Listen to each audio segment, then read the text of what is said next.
Dito naman tayo idol, nakatawid na tayo sa masukal na daan. Ang laki ng kalabaw idol, oh. View natin dito idol, pabukid lang tayo lagi idol.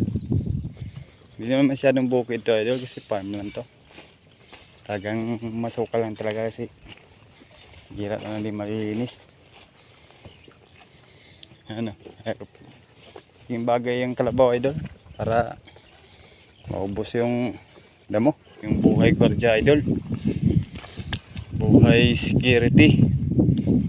Kaya ikaw hindi sanay sa inip ka nang magwardya, lalo pag once na nasa mga bakanting lote destino.